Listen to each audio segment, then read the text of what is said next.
அன்புக்குரிய சகோதர சகோதரிகளே, நம் ஆண்டவர் இயேசு கிறிஸ்துவின் நாமத்தில் உங்களை வாழ்த்துகிறோம். நல்லா இருக்கீங்களா? மாதா தொலைக்காட்சி நேயர்களே, உங்களை வாரம் சந்திப்பதில் நாங்கள் மிகவும் மகிழ்ச்சி அடைகின்றோம். கடவுள் கொடுக்கிற இறை வார்த்தைகளை பரிசுத்தாவின் துணையோடு உங்களோட நாங்கள் பேசி கொண்டிருக்கிறோம். அன்பான சகோதர சகோதரிகளே, கடந்த சில வாரங்களாய் கடவுளோடு எப்படி நட்புறவு கொள்வது, அதற்கு மிக முக்கிய அவசியமான ஒரு கூறு தான் உள்ளார்ந்த மௌனம், உள்ளார்ந்த அமைதி, உள்ளார்ந்த சைலன்ஸ், இன்டீரியர் சைலன்ஸ் என்று நாம் கடந்த வாரம் தொடங்கினோம். அதுவும் செயின்ட் ஃபாஸ்டினா அம்மா வழியாக நாம் தியானித்தோம். அன்பான சகோதர சகோதரிகளே, அப்போது உள்ளார்ந்த அமைதி, ஆத்துமாவில், நம்முடைய மனசில், நம்முடைய இதயத்தில் அமைதி இல்லை அப்படின்னு சொன்னால் கடவுளோடு உறவாடுவது, கடவுளை அறிந்து கொள்வது மிகவும் கடினமாக இருக்கிறது. அதைத்தான் இன்னைக்கு நாம் saint Elizabeth of the Trinity என்கிற சகோதரி அவங்க எப்படி சொல்கிறாங்க, எவ்வளோ ஆழமாக இந்த ரெண்டு சகோதரிகளும் சொல்கிறாங்கிறத நம்ம தியானிக்க போகிறோம். அப்போது இன்டீரியர் சைலன்ஸ் இந்த காலத்தில் பெறுவது ரொம்ப கஷ்டம். கம்ப்ளீட்டாக ஒரு மறந்து போன ஒரு காரியம்தான் உள்ளார்ந்த அமைதி, ஆத்மாவில் சமாதானம், உள்ளார்ந்த மௌனம், இன்டீரியர் சைலன்ஸ் என்று நாம் அழைக்கிறோம். அன்பான சகோதர சகோதரிகளே, saint Elizabeth of the Trinity அவங்க 1880 1906 26 ஆண்டுகள் தான் வாழ்ந்தாங்க. அப்போ ஏன் இவங்க ட்ரினிட்டி தமத்திருத்தம் என்று சொன்னால், அவங்க அடிக்கடி பிதா குமாரன் பரிசுத்தாவியோட தான் பேசிக்கொண்டே இருந்தார்கள். வாழ்ந்தது 26 ஆண்டுகள். ஆனால் அந்த 26 ஆண்டுகளில் அவங்க கண்டுபிடிச்சு கொடுத்தது மிகப்பெரிய ஒரு இம்பேக்டை மக்கள் மத்தியில் ஏற்படுத்தி இருக்கிறது. அன்புக்குரிய சகோதர சகோதரிகளே, அவங்க அப்பா ஒரு சோல்ஜர், மிலிட்ரி ஆஃபீஸர், அங்கே தான் பிறந்தாங்க பாருங்கள்.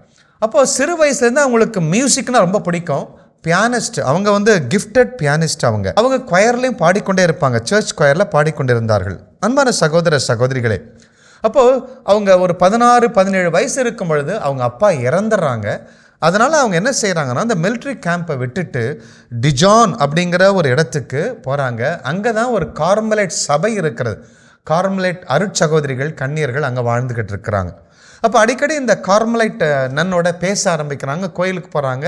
இப்படி பேச அவங்களுக்கு நானும் ஒரு அருட்சகோதரியாக மாற வேண்டும் என்கிற எண்ணம் வர அவங்க ஒப்பு கொடுக்குறாங்க.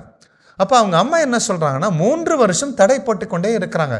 இல்லை நீ கல்யாணம் பண்ணணும், நீ ரொம்ப அழகாக இருக்க, நீ பியானோ வாசிக்கிற, நிறைய வருமானம் வரும், நீ திருமணத்துக்காக லாய்க்கு என்று சொல்லி நான் எங்கே போவேன் என்று சொல்லி 3 வருஷம் தடை போட்டுக்கொண்டே இருக்கிறாங்க. அப்போது அவங்க ஒரு நாள் செயின்ட் தெரசா ஆஃப் லிசியக்ஸ் அவங்க எழுதின ஆத்மாவை பற்றிய ஒரு புஸ்தகத்தை அவங்க படிக்கிறாங்க.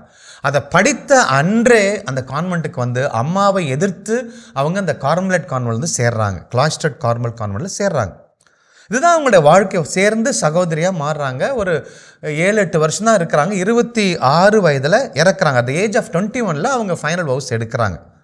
26 வயதில் இறந்துடுறாங்க. 6 வருஷம் கான்வென்ட் வாழ்க்கை. ஆனால் இந்த 6 வருஷத்தில் அவங்க வாழ்ந்து அவங்களுக்கு போதித்த அந்த போதனைகளை வைத்து போப் பிரான்சிஸ் என்ன செய்கிறாங்கன்னா, 2016ஆம் ஆண்டு அவங்கள கேனனைஸ் பண்ணுறாங்க, புனித பட்டம் வழங்குறாங்க. எதற்காக புனித பட்டம் வழங்குறாங்க அப்படின்னு சொன்னால், she is the guide for those who seek the interior peace. யாரெல்லாம் those who are seeking internal peace or interior peace, உள்ளார்ந்த அமைதி வேணும், எனக்கு அமைதி இல்லாமல் இருக்கிற, இன்னைக்கு அமைதி இல்லாதவங்க தான் 100%. அப்போது அமைதி எனக்கு வேணும்னு அதை தாகமாக அலைகிறவங்களுக்கு, தேடுறவங்களுக்கு ஒரு கைடாக, ஆலோசனை வழிகாட்டியாகவும், கடவுளோடு இன்டிமெசி வைத்துக்கொள்ள, நல்ல நட்புறவு கொள்ள விரும்புகிறவர்களுக்கு ஒரு சிறந்த வழிகாட்டியாகவும் போப் பிரான்சிஸ் அவர்கள் டிக்ளேர் பண்ணியிருக்கிறாங்க. அது மட்டுமல்ல, அவங்க Saint Elizabeth of the Trinity அப்படிங்கிறவங்க, she is called as prophet of interior silence, உள்ளார்ந்த சமாதானத்தின் அமைதியின் தீர்க்கதரிசி என்று அழைக்கப்படுறாங்க. The prophet of interior silence என்று உலகம் அவரை அழைத்திருக்கிறது. அது மட்டுமல்ல, திருச்சபை என்ன சொல்லுதுன்னா, அவங்க ஒரு patron Saint of sick people, நோயுற்றவர்களுக்கு அவங்க ஒரு பாதுகாவலி, அவங்களுக்காக பரிந்து பேசக்கூடிய, கடவுளிடம் பரிந்து பேசக்கூடிய இன்டர்செசர் அப்படிங்கிறாங்க.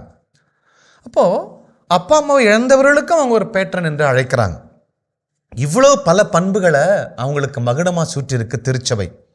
அன்பான சகோதர சகோதரிகளே, அப்போ ஏன் இவங்க இவ்வளோ சீக்கிரம் இறந்தாங்கன்னா, அவங்களுக்கு அடிசன் அப்படிங்கிற ஒரு நோய் அவங்களுக்கு வந்துச்சு. ஆட்டோ இம்யூன் டிசீஸ் என்று சொல்லலாம். இப்படி தான் அவங்க ஒவ்வொரு ஆர்கனாக செயலிழந்து இறந்தாங்க. அப்போது இவ்வளோ பாடுகள் மத்தியில் தான் இவ்வளோ உலகப்பிரியமான சப்தம் இருந்தது, வேதனைகள் இருந்தது. மருத்துவர்கள் ஒன்று சொல்கிறாங்க, அப்பா அம்மா ஒன்று சொல்கிறாங்க. உலகத்தில் எத்தனையோ டிஸ்ட்ராக்ஷன் இருந்தாலும் அவங்க என்ன சொல்கிறாங்கன்னா, துன்பம் இருந்தாலும் துயரம் இருந்தாலும் நான் சாப்பிட்றேங்கிற பயம் இருந்தாலும் கடவுளுக்கு ஒரு தனிப்பட்ட ஒரு அறையை என் ஆத்துமாவில் ஏற்படுத்த முடியுங்கிறத நிரூபித்தவங்க தான் saint Elizabeth of the Trinity. அவங்க என்ன சொல்கிறாங்கன்னா, silence is a cloistered heart அப்படிங்கிறாங்க. கிளாய்ஸ்டர்ட்னா ஒரு பேழை, ஒரு சிறைப்பட்ட ஒரு தனியாக ஒதுக்கப்பட்ட ஒரு பிரைவேட் பிளேஸ், என் கடவுளுக்காக ஒதுக்கப்படுகிற பிரைவேட் பிளேஸு தான் அமைதி. Silence is a cloistered heart for the divine guest. டிவைன்னா பரலோகத்திலிருந்து வரக்கூடிய கடவுள் விருந்தாளி, என்னுடைய விருந்தாளி அவர் தான். அந்த divine guest, it is the place of divine guest, making it possible to live in heaven while still on earth அப்படிங்கிறாங்க. மிகப்பெரிய ஒரு தத்துவத்தை டாக்டரின் அவங்க சொல்கிறாங்க. என்ன சொல்கிறாங்க அப்படின்னா, இந்த பூமியில் வாழ்ந்து கொண்டிருக்கிற பொழுதே பரலோகத்தில் வாழ முடியும், டிவைன் கஸ்டோட வாழ முடியும். ஏனென்றால் பரலோகம் என்பது என் கடவுள், மை காட் இஸ் ஹெவன் அப்படிங்கிறாங்க. அப்போ when God comes to me, அப்போ நான் பரலோகத்தில் வாழ்கிறேன். இந்த பூமியில் வாழும் பொழுதே நான் ஹெவனில் விண்ணகத்தில் வாழ முடியும் என்று சொல்கிறாங்க.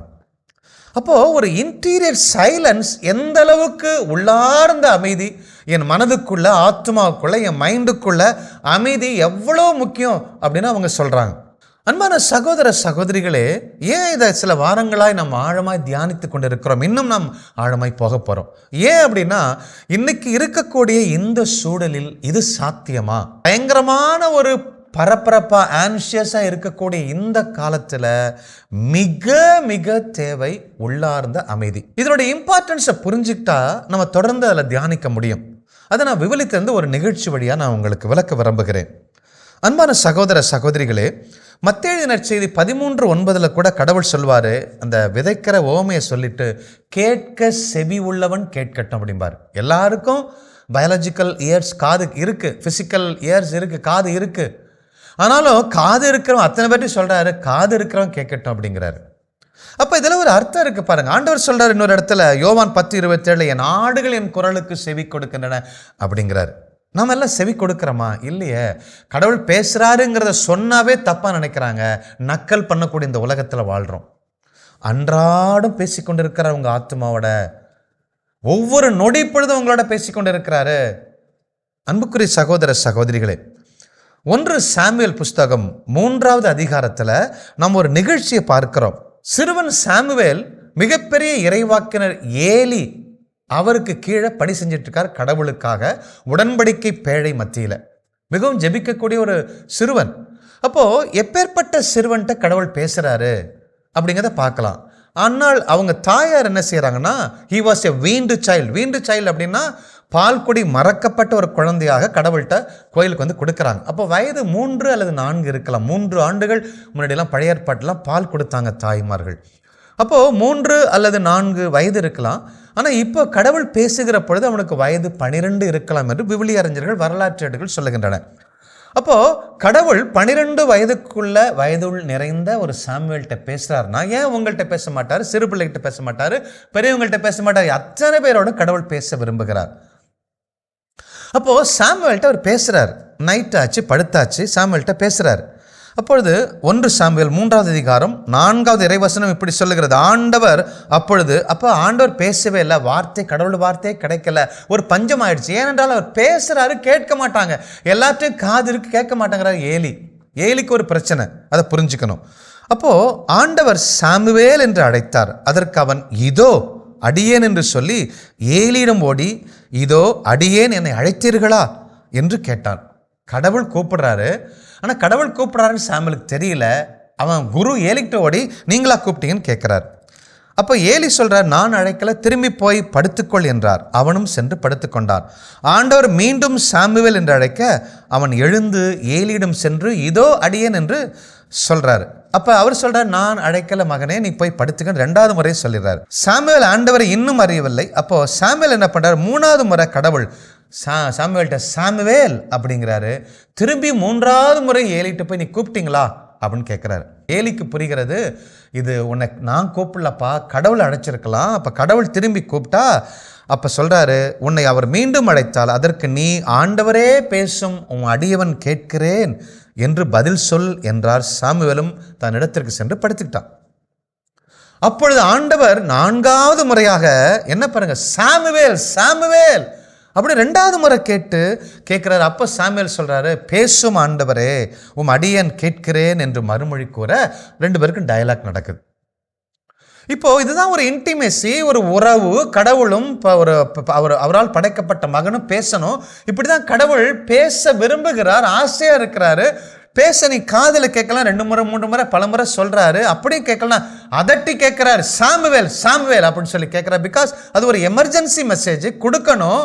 நாட்டில் அழிவு நடக்குது, நாட்டில் ஜெபிக்கக்கூடிய ஆள் நீங்க மட்டும்தான். இப்போ நீங்கள் என்ன பண்ணுறோம், எப்பொழுதுமே ப்ரேயர் பண்ணிட்டு வந்துடுறோம். கடவுள் என்ன பேசுகிறாரு கேட்கறது இல்லை, எமர்ஜென்சி மெசேஜை கொடுக்க விரும்புகிறாரு. அவர் ஏலிக்கிட்ட பல முறை பேசி பேசி பேசி பல காரியங்களை நிறைவேற்றினார் ஒரு காலத்தில். ஆனால் ஏலிக்கு அது இப்போ கேட்கல. ஏன் கேட்கல? ஏன் ஏலியை விட்டுட்டு சாமுவேல்கிட்ட பேசுகிறாரு? ஏலிக்கு 2 பசங்க, ஓப்னி அண்ட் பினகாஸ். 2 பேருமே பயங்கரமான பொறுக்கிங்க, பயங்கரமான பெண் பைத்தியக்காரங்க.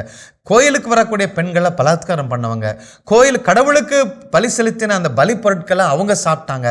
இப்படி கடவுளுக்கு அருவருப்பான காரியங்களை செய்யும் பொழுது கடவுள் ஏலியிடம் பேசுகிறார். ஏலி உன் பிள்ளைங்களை கண்டி அப்படிங்கிறார். மிகப்பெரிய இறைவாக்கினராகிய Eli, he lost his parental authority and also judicial authority. parental authority போது ஒரு அப்பா அப்படிங்கும்போது பிள்ளைங்களை கண்டிச்சு திருத்தணும். கடவுளுக்கு எதிராக பாவம் செய்யறேன்னு சொல்லி அன்னைக்கு செய்திருந்தால் அந்த பிள்ளைங்க செத்து இருக்காது. இப்போ 2வது அவருக்கு இருந்த அத்தாரிட்டி, அவர் ஒரு நீதிபதி, நியாயாதிபதி, அவர் ஒரு இறைவாக்கினர், அவர் தான் ஜட்ஜி. அதனால தான் ஜுடிஷியல் அத்தாரிட்டி என்று விவிலியம் சொல்லுகிறது. அப்போ இந்த நீதித்துறையில் இருக்கக்கூடிய அந்த அதிகாரத்தையே நீ துஷ்பிரயோகம் பண்ணிட்டிய. ஏன் பண்ணிட்ட? சாக போறாங்கிற பயம், உலகத்தில் தீமை நடக்குதுங்கிற பயம், கடவுளோடு பேசுவதை நிறுத்திட்டாரு. அப்போ உள்ளுக்குள்ள சமாதானம் இல்லை, இன்டீரியர் சைலன்ஸ் இல்லை, வேதனை, கலக்கம். இவ்வளோ பெரிய இறைவாக்கினருக்கு இருக்கக்கூடிய இன்டீரியர் சைலன்ஸ் அவருக்கு இல்லை. அதனால காது கேட்கல. கடவுள் சொல்லி சொல்லி சொல்லி பார்த்து போர் அடிச்சு இந்த காது கேட்காதுன்னு சொல்லி சாமுவேல்கிட்ட போய் பேசுறாரு. அன்புக்குரிய சகோதர சகோதரிகளே, கடவுள் நம்மோடு பேச வேண்டியது எவ்வளவு முக்கியம் பாருங்களேன். அப்போ இந்த ஓப்னி பினகாசை குறித்து தான் சொல்றாரு சாமுவேல்கிட்ட. அவன் நான் எவ்வளவு முறை சொல்லியும் பேசி அவன் கேட்கல. இப்போ இந்த 2 பேரும் சாக போறாங்க, செத்து போனாங்க. கடவுள் தண்டிச்சார், ஒரு போரில் தண்டிச்சார். அதை கேட்டு ஏலியும் செத்து போனார். அப்போ இந்த மெசேஜை சாமுவேல்கிட்ட இவ்வளோ பெரிய ஸ்ட்ராங்கான மெசேஜ். அப்போ ஏன் அப்படின்னா கடவுள் கோபக்காரரா? இல்லை, இவனுக்கு 2 பேரும் கெடுக்கக்கூடிய பெண்கள் ஏராளம், அழிந்து போகிற பெண்கள் ஏராளம். கடவுளை பற்றி அவமரியாதை பயங்கரம் வந்துட்டு இருக்கு, மக்கள் சிறந்து போறாங்க, அழிஞ்சு போறாங்க. அதை காப்பாற்றணுமே, அதனால இந்த பிசாசை கொல்லணுமே. அன்புக்குரிய சகோதர சகோதரிகளே, இப்ப பாருங்க, கடவுள் சாமுவேல்கிட்ட பேசுறாரு. ஆனா சாமுவேலுக்கு தெரியல கடவுள் தான் பேசுறாரு. இப்போ சாமுவேல்கிட்ட நல்ல காது இருக்கு, லிசனிங் கெப்பாசிட்டி இருக்கு. ஆனால் அந்த ஸ்பிரிட் ஆஃப் டிஸ்கிரிமினேஷன் இல்லை. இது கடவுள் பேசுறாரா அல்லது ஏலி பேசுறாரா அல்லது நானா கனவுல பேசுறேனாங்கிறத அந்த ஸ்பிரிட் ஆஃப் டிஸ்கிரிமினேஷன் இல்லை. அவன் ஓடி போய் ஏலிக்கிட்ட போய் நீங்களா கூப்பிட்டீங்கன்னு கேட்குறான். இந்த மிஸ்டேக் நாமும் பல முறை நம்முடைய வாழ்க்கையில் செஞ்சுக்கிட்டு தான் இருக்கிறோம். யாரோ ஒரு ஃபாதர் தான் சொன்னாரு, கடவுள் சொன்னாரு, எடுத்துக்க மாட்டோம். யாரோ இது எனக்கு இல்லை, இந்த ஏன்னா மனம் மாறணும், இது எனக்கு இல்லை அப்படின்னு சொல்லிட்டு போயிடுவோம், தட்டி கழிச்சுக்கிட்டே போவோம் கடவுள் பேசுகிற வார்த்தை. அன்பான சகோதர சகோதரிகளே, ஏலி மிகப்பெரிய இறைவாக்கினர். அவருக்கு த ஸ்பிரிட் ஆஃப் டிஸ்கிரிமினேஷன் இருக்கு. யாரு பேசுவாங்க, எப்ப பேசுவாங்கங்கிறது தெரியுது. ஆனா ரிசெப்டார், அதை கேட்கக்கூடிய காது கேட்கல. அப்படின்னா லிட்டரலா அவர் இந்த காதை சொல்லலை. நான் அவருக்குள்ள உள்ளார்ந்த சமாதானம் இல்லை. செயின்ட் எலிசபெத் அப்படி இல்லை. சாக போறன்னு தெரிஞ்சாலும், அந்த உலக பிரியமான உள்ளுக்குள்ள சத்தம் இருந்தாலும், அவங்க ஆத்மாவை கிளாஸ்டர்ட் ஹார்ட்டா ஒரு அற்புதமான ஒரு இடமா கடவுளுக்கு கொடுக்க முடியும். 26 வயது உள்ள ஒரு சாதாரண ஒரு சிறு பெண், அருட்சகோதரி. ஆனா இவ்வளவு பெரிய ஏலியினால கொடுக்க முடியல. அப்போ இங்க நம்ம நல்லா புரிஞ்சுக்கலாம். அப்போ பல முறை நம்ம என்ன செய்யறோம்னா, கடவுள் நமக்கு பேச விரும்புகிறார். இப்படி ஒரு படுக்கும்பொழுது எத்தனை கனவுகள், காட்சிகள், எத்தனை ஒரு உணர்வுகள், எத்தனை ஒரு பயம் வருகிறது, எத்தனை பேர் நம்ம இறைவார்த்தை சொல்கிறாங்க, பிக்சர் வரும். இதுக்கெல்லாம் நம்ம என்னைக்கு நம்ம விளக்கம் கேட்டிருக்கோம்? ஏதோ ஒன்று சொல்லி தானே போயிடுறோம். அன்புக்குரிய சகோதர சகோதரிகளே, அப்போ நம்ம என்ன செய்யணும்? நம்ம உலக பிரியமான சத்தத்திலிருந்து நம்மை தனிமைப்படுத்திக் கொள்ள வேண்டும். உள்ளார்ந்த அமைதின்னு நமக்குள்ள இருந்தால் கடவுள் ஈஸியாக கம்யூனிகேட் பண்ண முடியும், சுலபமாக நம்மோடு பேச முடியும். கடவுள் ஒவ்வொரு நிமிஷமும் உங்கள் ஆத்மாவில் இருக்கக்கூடிய மனசாட்சியோடு பேசிக்கொண்டே இருக்கிறார். நம்ம பாவசியமான மனசாட்சி துடிக்கலையா? ஒருத்தர் நம்மை திட்டும் பொழுது நம்ம மனசாட்சி சொல்லலையா? நம்ம கடவுள் கோயிலுக்கு போகலன்னா நம்மளுடைய மனசாட்சி வேதனைப்படலை? இதெல்லாம் கடவுள் பேசிக்கொண்டு தானே இருக்கிறார். நாம தானே மழுங்கடிக்கிறோம். God talks to you every second, every minute. அன்பான சகோதர சகோதரிகளே, அப்போ நம்ம கடவுள் நமக்கு இரவில் ஒரு காட்சி வருது, இரவில் உங்களுக்கு ஒரு தோணுது, நான் போய் அவங்கள்ட்ட போய் மன்னிப்பு கேட்கணும், அந்த ஆள்கிட்ட போய் சாரி கேட்கணும், அல்லது அந்த ஏழைக்கு போய் உதவி செய்யணும்னு ஒரு காட்சி வருது. இது கடவுள் கொடுக்கிறாரா இல்லையான்னு எப்படி புரிஞ்சுக்கலாம் இந்த நிகழ்ச்சியிலிருந்து? அன்பான சகோதர சகோதரிகளே, நம்ம என்ன செய்யணும்? முதல்ல ஜெபிக்கணும். Pray over it. ஆண்டவரே, இதோ அடியேன், நீங்க பேசுங்கன்னு சொல்லி அவர் ஜெபிக்கிறார் பாருங்களேன். முதலாவது.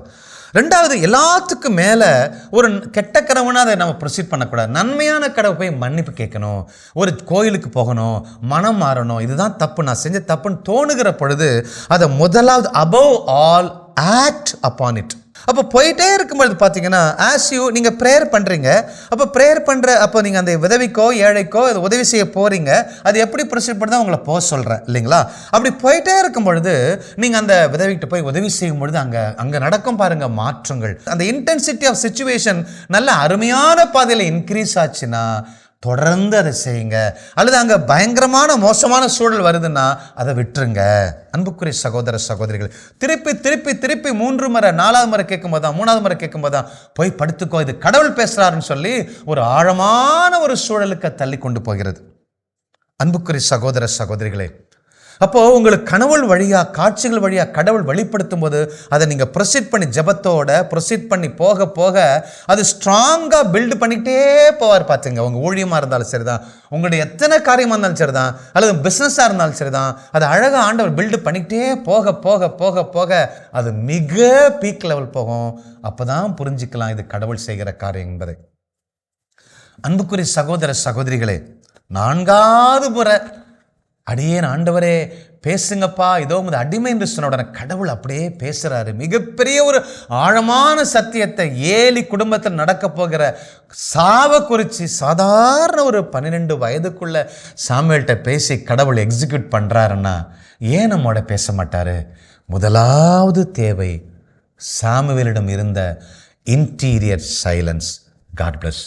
கிறிஸ்து இயேசுவில் என் அன்புக்குரியவர்களே, ஆன்மாவின் அமைதி, உள்ளார்ந்த ஒரு அமைதி என்பதை குறித்து நாம் தொடர்ந்து தியானிக்க ஆரம்பித்திருக்கின்றோம். தயவுசெய்து உங்களை ஒப்பு கொடுத்து இந்த செய்தியை கேட்டு அதை வாழ்வாக்குங்கள். இதனால் ஆண்டவர் நம் ஒவ்வொருவரையும் ஒரு ஆழத்திற்குள் அழைத்து செல்ல விரும்புகின்றார். கடவுளை பேசும் நம்ம கேட்க வேண்டியதில்லை, ஏனென்றால் அவர் பேசிக்கொண்டே தான் இருக்கிறார். அதனால தான் சொல்றார், என் ஆடுகள் என் குரலுக்கு செவி கொடுக்கின்றன அப்படின்னு. நான் பேசுகிறேன், ஆனால் நீ உண்மையிலே என்னுடைய ஆடாக இருந்தால் நீ எனக்கு செவி கொடுப்ப அப்படின்னு சொல்றார். அப்போ அவருடைய ஆடாக நாம் இருக்க வேண்டும் என்று சொன்னால் நாம் அவருடைய குரலுக்கு கீழ்ப்படிய மனதுள்ளவர்களாக நாம் இருக்க வேண்டும் என்று சொல்லி தான் இந்த நாளிலே நாம் தியானித்தோம்.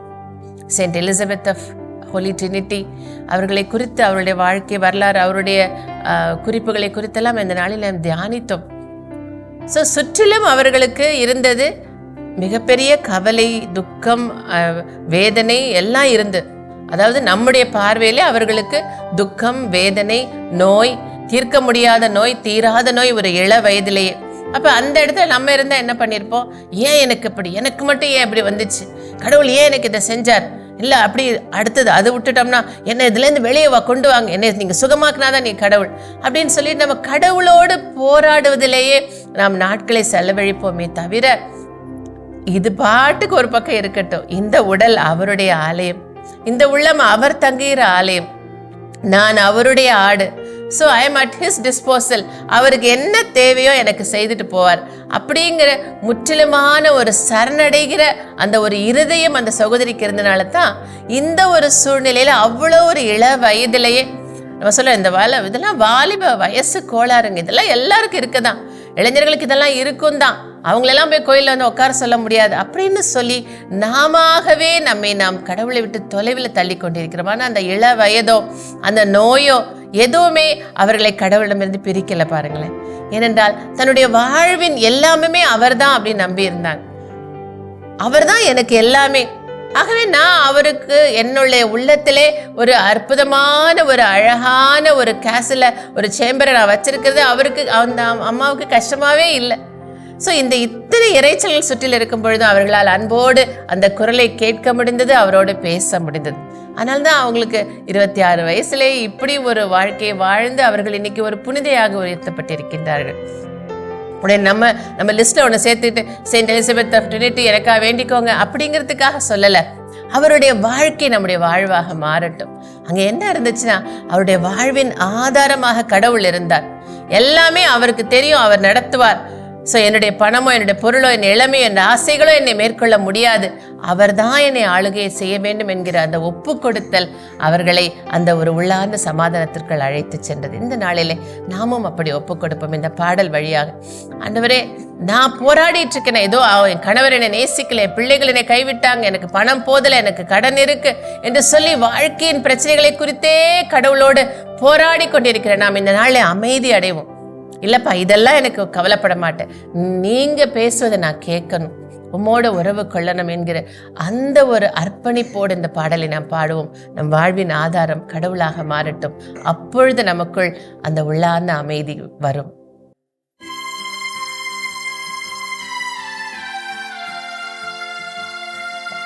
உன்னத கடவுளுக்கு, சர்வ வல்லமையுள்ள கடவுளுக்கு உங்களை அர்ப்பணித்துக் கொள்ளுங்கள்.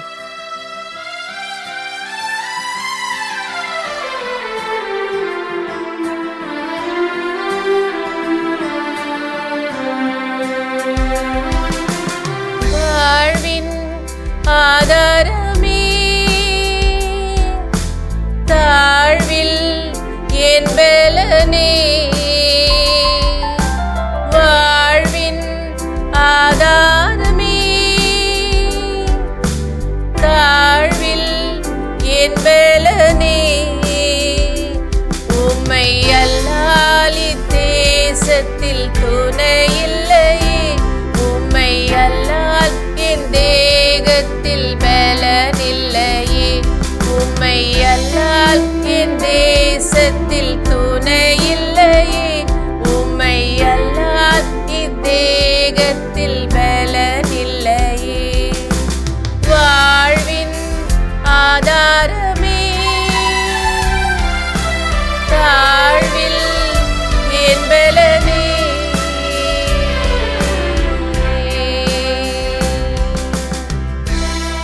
ஒன்றுமில்லாமல் தானே இந்த உலகத்துல வந்தோம். எல்லாவற்றையும் அவர் கொடுத்து அழகு பார்த்திருக்கிறாரே. இன்னும் அவர் கொடுத்தவைகளுக்காக புலம்பி முணுமுணுத்து அவற்றை போராடி நம் வாழ்க்கையின் சமாதானத்தை இழந்தது போதும்.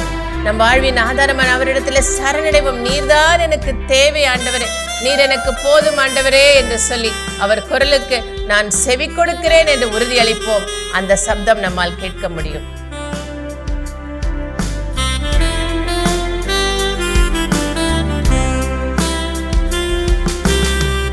ஒன்றுமில்ல ஏழையாக இங்கு வந்தேனே, அளவற்ற கிருபையாலே உயர்த்தி வைத்தீரே.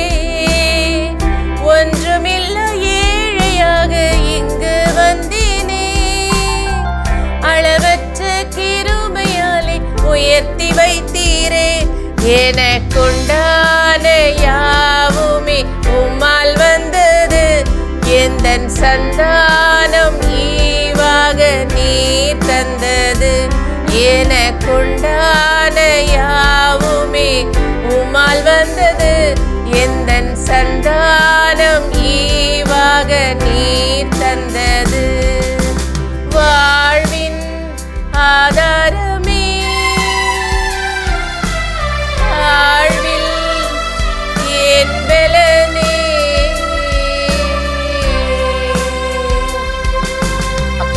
எங்களை ஒப்பு கொடுக்கிறோம் சுவாமி.